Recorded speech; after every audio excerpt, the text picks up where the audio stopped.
বিসমিল্লাহির রহমানির রহিম।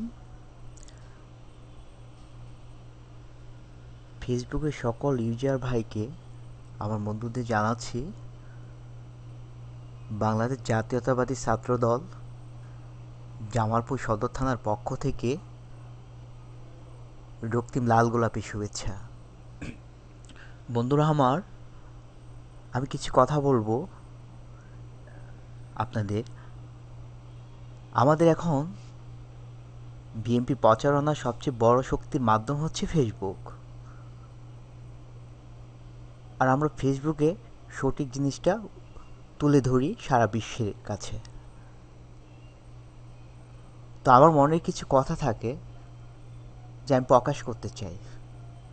যদি আপনাদের মনের কিছু কথা থাকে, আপনারা প্রকাশ করতে পারেন আমার মতো করে। বন্ধুরা আমার, আমি দেশের বাইরে থাকি।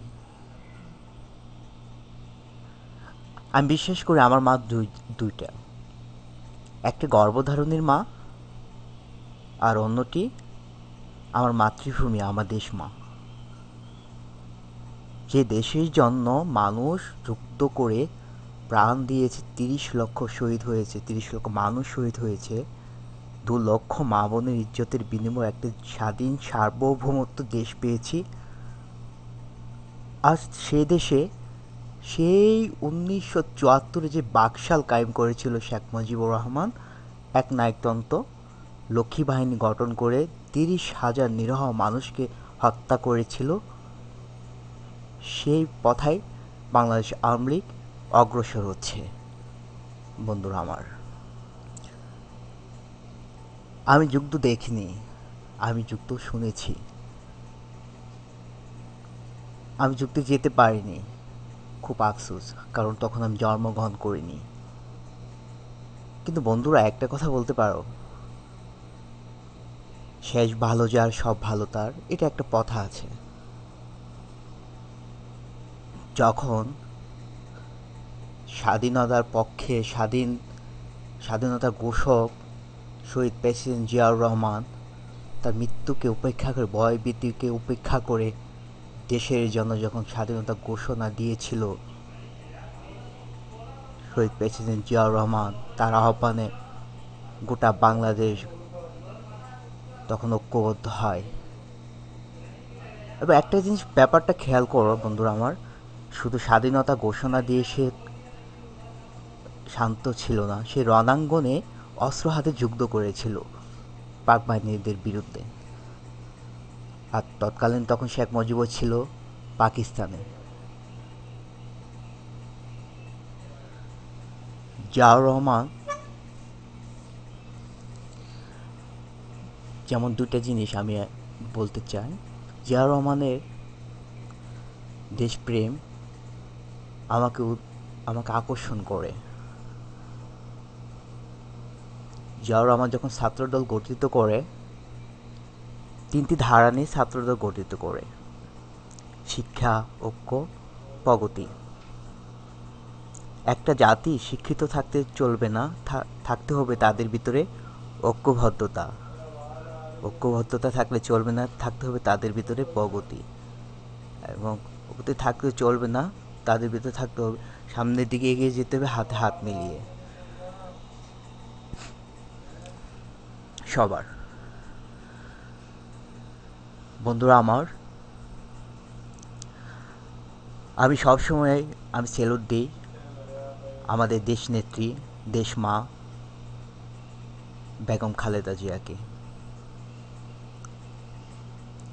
সে এই স্বৈরাচার এরশাদের আন্দোলনে নেতৃত্ব দিয়েছিল, তাকে হটানোর জন্য খালেদা জিয়া সংগ্রাম করেছিল, এবং তার সংগ্রামের মাধ্যমে আমরা একটা গণতান্ত্রিক দেশ পেয়েছি। তার অনেক আত্মত্যাগ রয়েছে বাংলাদেশ বাংলাদেশে। বন্ধুরা আমার, একটু একটু ভাবুন বিষয়টা। যখন পিলখানা হত্যাযোগ্য হয়, তখন স্বরাষ্ট্র প্রতিমন্ত্রী ছিল সোহেল তাজ, তার বাবা একজন জাতীয় নেতা ছিল, বাংলাদেশের প্রথম প্রধানমন্ত্রী ছিল। আমি তাকে অনেক শ্রদ্ধা করি। একটা দেশে যখন গোলযোগ সৃষ্টি হয় তখন স্বরাষ্ট্র মন্ত্রণালয়ে অবশ্যই সেই জিনিসের সন্ধান পায়। আমি অবাক হয়ে দেখলাম যখন পিলখানা হত্যাযোগ্য হয় তার 4 দিন আগে সুহেল তাজ তার পদত্যাগ ঘোষণা করে। আমি ব্যাপারটা বিশ্লেষণ করে দেখলাম হয়তো বা সুহেল তাজ এই ব্যাপারটা জানতো যে জাতিকে আজ মেধা শূন্য করার একটা উদ্দেশ্য, কারণ তার এই কষ্টটা তার ভিতরে আছে, কারণ তার বাবা মারা গিয়েছিল এইভাবেই। আমি আরেকটু বিস্ময়কর হয়ে গেলাম যখন সাহারা খাতুনের কাছে পিলখানার মানুষ অস্ত্র সমর্পণ করে, তখন গোটা বাঙালি জাতি যখন সেখানে নিরাপত্তা পালন করছে, শোকাহত হয়ে আছে, তখন দেখি সাহারা খাতুনের মুখে মিষ্টি হাসি। তখন আমি আরও অবাক হয়ে গেলাম বিষয়টা। এবং কুখ্যাত দুইটা ক্যাডার যুবলীগের, জাহাঙ্গীর কবির নালক এবং মির্জা আজমের ধারায় এরা ভিতরে অংশগ্রহণ করে। তো জিনিসটা স্পষ্ট হয়ে যায় বিষয়টা যখন সাধারণ ক্ষমা ঘোষণা করে। যাই হোক বন্ধুরা, আমি ওদিকে যাচ্ছি না। 10টি বছর আগেও কিন্তু আমি কখনো ভাবিনি যে স্কাইপিতে আমি কারোর সাথে লাইভ টু লাইভ কথা বলবো। পৃথিবী অনেক ডিজিটাল হয়ে যাচ্ছে, সময়ের সাথে সব কিছুই পরিবর্তন হয়ে যায়। তো একটু লক্ষ্য করুন বিষয়টা।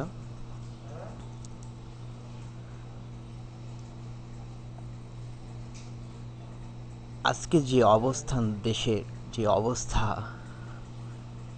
এতে লাভবান কে হচ্ছে? আমি না আপনি? কেউ না। পাশের এক দেশ লাভবান হচ্ছে খুবই, কারণ আমাদের দুইটা জিনিসের উপর নির্ভর করতে হয় বাংলাদেশ। একটা হলো গার্মেন্টস শ্রমিক, আর আমরা যারা প্রবাসী থাকি তাদের উপরে আমরাই অর্থনৈতিক গ্রোথ করি। বিষয়টি একটু ভাবুন।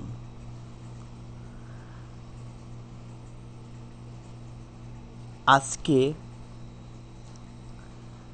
যে তত্ত্বাবধায়ক সরকারের জন্য দাবি বিএনপি আন্দোলন করছে, এই আন্দোলনের তত্ত্বাবধায়ক দাবিটা ছিল আওয়ামী লীগের আমলে, তারাই কিন্তু করেছিল। তো আজকে যদি প্রধানমন্ত্রী তার ক্ষমতা রেখে নির্বাচন দেয়, কিন্তু সারাটা প্রশাসন যেভাবে আইন শৃঙ্খলা যেভাবে তারা সাজিয়েছে আওয়ামী লীগ সন্ত্রাসী ক্যাডার দিয়ে, সেভাবে থাকবে। বন্ধুরা, আপনি ভোট দিবেন, আপনার ভোটের কোনো মূল্যায়ন থাকবে না, তারাই জয়যুক্ত হবে। এটা একটা রাজনৈতিক কৌশল।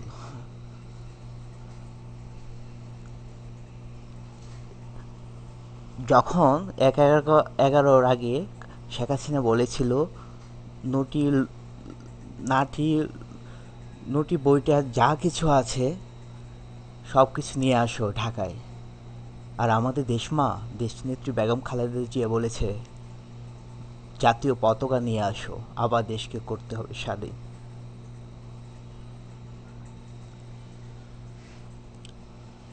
বন্ধুরা, আমার আমার দুঃখের সাথে একটা কথা বলতে হয়। আমি ছোটবেলায় একটা কবিতা পড়ছিলাম, এখনো মনে পড়ে।